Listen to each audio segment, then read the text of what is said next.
इस घर में जब बहू की कद्र नहीं तो बेटी भी अब नहीं आएगी। भाभी आप यहाँ किचन में क्यों घुसी हैं? चलो ना, बाजार नहीं जाना क्या? परसों राखी है, बस आज का दिन है, कल ऑफिस जाना है तो समय ही नहीं मिलेगा। राशि ने अपनी जेठानी नमिता से कहा। पर मैंने तो 3 दिन हुए राखी कोरियर से भिजवा दी हैं। और वह नमिता की बात बीच में काटते हुए आश्चर्य से राशि ने पूछा, जी भेज दी? मतलब आप राखी पर जाओगी नहीं? आपका तो मायका लोकल में है और आप घर नहीं जाती। अमित और आशीष भैया लोग को राखी बांधने? नहीं, मैं 4 साल हो गए राखी और भाई दूज पर अपने मायके नहीं गई। कहते हुए नमिता की आंखें भर आईं, जिन्हें छुपाने के लिए वह सिंक की तरफ मुड़ गई। भाभी आप मुझे बताओ क्यों नहीं जाती? कुछ गंभीर बात है या आप नहीं बताना चाहती तो मैं आप पर दबाव नहीं डालूंगी, राशि ने पूछा।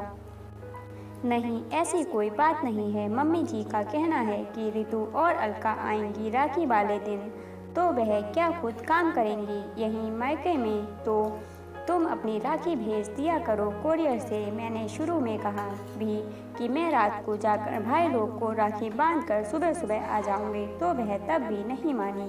अब अमित तुम्हारे भाई साहब ने तो मुंह खोलना ही नहीं है, तो क्या करती? या तो कलेश करती या फिर चुप रहती, तो मैंने चुप रहना बेहतर समझा। अब नमिता जैसे बांध टूट गया और वह बिलख पड़ी।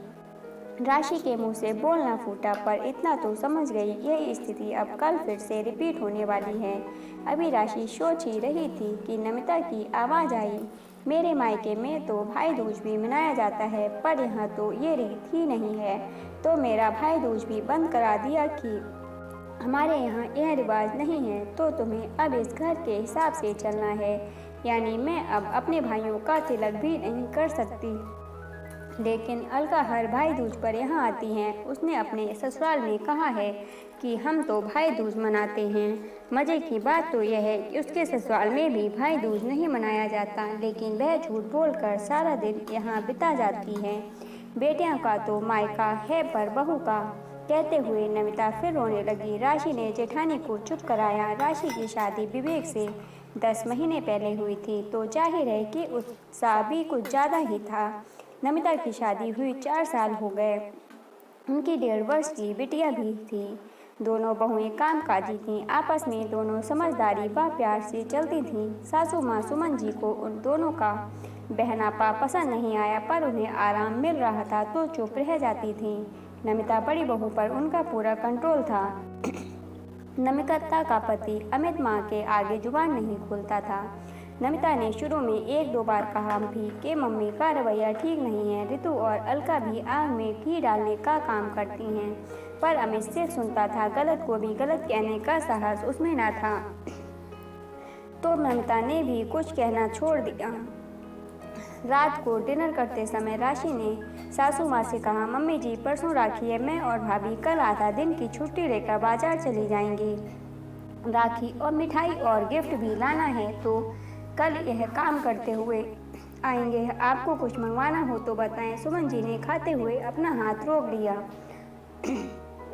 तुमने अपनी राखी अभी तक भेजी नहीं कोरियर से? नमिता ने तुम्हें बताया नहीं? राखी वाले दिन तुम कैसे जा सकती हो? रितु और अलका ने भी तो आना है। तो सुमन जी की बात बीच में काटते हुए राशि बोली, हाँ तो आए ना, उन्हें किसने मना किया है? वह अपने मायके, हम अपने मायके क्यों न भाभी? कहते हुए राशि ने नमिता की तरफ देखा। नमिता की सांस ऊपर नीचे होने लगी। बोली, कुछ नहीं तो क्या, त्योहार वाले दिन दोनों अपने मायके आकर यहाँ काम करेंगी? सुमन जी ने आवाज़ में तेजी लाकर पूछा। क्यों काम क्यों करेंगी? हम सुबह सुबह को सब कुछ तैयारी करके जाएंगे, बस चपाती बनानी होगी तो वह तो बन ही जाएगी। 8-10 चपाती ही तो डालनी होगी। भाभी मेरे साथ चली जाएंगी, रास्ते में ही उनका मायका पड़ता है, उन्हें वहाँ उतार दूंगी और शाम को हम साथ में आ जाएंगे। राशि ने थोड़े में ही सारी बात रख दी। आज सुमन जी का भड़कना स्वाभाविक था। नहीं, नमिता ने तुम्हें बताया नहीं? राखी पर वह भी मायके नहीं जाती। घर की लड़कियां आएंगी तो यहाँ कौन करेगा? बहू हो तो बहू की तरह रहो। शांति प्रसाद जी, सुमन जी के पति ने कुछ कहना चाहा तो सुमन जी ने एकदम रोक दिया। यह औरतों का मामला है, आप चुप रहिए। और शांति प्रसाद जी, चुप बैठ गए। मम्मी जी, बहुएं हैं तो किसी की बेटी और बहन भी हैं, क्या बहू को अपने भाइयों का शगुन करने का, तिलक करने का कोई हक नहीं है? आपकी बेटियां बेटियां और दूसरों की बेटियां, मैं तो जरूर जाऊंगी और भाभी भी मेरे साथ जाएंगी, उन्हें मैं छोड़ दूंगी। और तभी अमित ने गुस्से में कहा, नमिता नहीं जाएगी, और अगर गई तो मुझसे बुरा कोई नहीं होगा। मम्मी ने जो कह दिया तो कह दिया, बाकी तुम्हारा तुम जानो। और विवेक एकदम बोला, सही है भैया, दोनों नहीं जाएंगी। और मम्मी, रितु और अलका दोनों को बोल दो कि वह अपनी अपनी राखियां हमें कोरियर से भेज दें। उनकी भी तो नंदे मायके आएंगी, तो क्या त्योहार वाले दिन वह अपने घर में काम करेंगी? बिल्कुल नहीं। सब स्तब्ध खड़े विवेक का मुंह देखने लगे। भैया, मुझे तो ताज्जुब हो रहा है, आपको मैं अपना आदर्श मानता था, पर पता नहीं था कि आपकी सोच भी ऐसी होगी। आपको भाभी का कर्तव्य याद है, पर आपका क्या कर्तव्य है वह भूल गए या याद नहीं रखना चाहते। अपनी माँ और बहनों को खुश करने के लिए पिछले 4 सालों से आपने अपनी पत्नी को इस खुशी से दूर कर दिया। क्यों? आपकी बहनें हैं तो उनके भाई नहीं हैं क्या? और मम्मी, आपने वर्षों पहले हमारी बुआ जी का आना बंद करवा दिया था, पापा ही चाहते थे राखी बंधवाने, तब आपने एक बेटी का यहाँ आना बंद किया था, और अब बहुओं का जाना बंद करना चाहती हैं।